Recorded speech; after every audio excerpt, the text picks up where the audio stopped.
What began as a legal setback this morning is now being reframed by President Trump as both justification and momentum for expanding his trade strategy. President Trump is now announcing a new 10% global tariff under a different legal authority after that SCOTUS ruling striking down the use of his emergency tariffs this morning. And he's ultimately arguing that the court's ruling may expand, not weaken his tariff strategy. The president in the James Brady briefing room today was first reacting to the ruling, calling it, quote, deeply disappointing, and saying that he's ashamed of some members of the court for, quote, not having the courage to stand up and do what's right for our country. Take a look. They also are a, frankly, disgrace to our nation, those justices. They're an automatic no matter how good a case you have. It's a no. You can't knock their loyalty. While saying he's ashamed of certain members of the court for, quote, not having the courage to do what is right for our country, President Trump praises Justice Thomas Alito and Kavanaugh for dissenting, thanking them for what he calls their strength, wisdom, and love of country. Meanwhile, President Trump says we're, quote, going to find out when asked if he'll investigate foreign influence over the Supreme Court. It's my opinion that the court has been swayed by foreign interests and a political movement that is far smaller than people would ever think.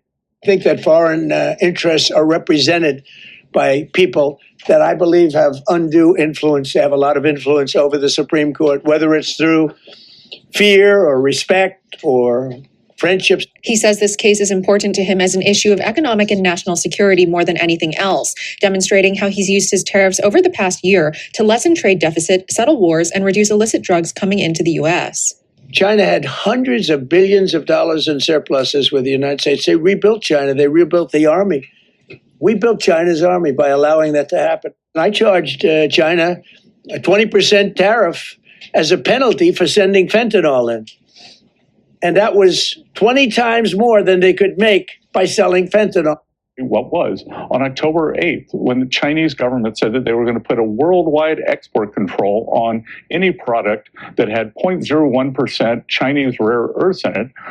24 hours later, President Trump said that he would impose a 100% tariff on China if they did it. They immediately came to the negotiating table. Despite the court's ruling, the Trump administration says that, in a sense, nothing has changed. President Trump cites a dissent written by Justice Kavanaugh listing the laws the administration could pursue, acknowledging that those processes may be more cumbersome, but will ultimately have stronger legal standing. Now I'll go the way I could have gone originally, which is even stronger than our original choice.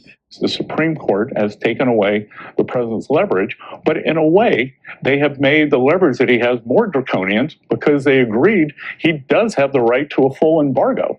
President Trump adds that the Supreme Court's decision has, quote, made a president's ability to both regulate trade and impose tariffs more powerful and crystal clear. Foreign countries that have been ripping us off for years are ecstatic. They're so happy. And they're dancing in the streets, but they won't be dancing for long, that I can assure you. And Tiff, just before this ruling came out, the White House announced President Trump's upcoming visit to China. He'll be visiting from March 31st to April 2nd, with U.S. trade sure to be on the table.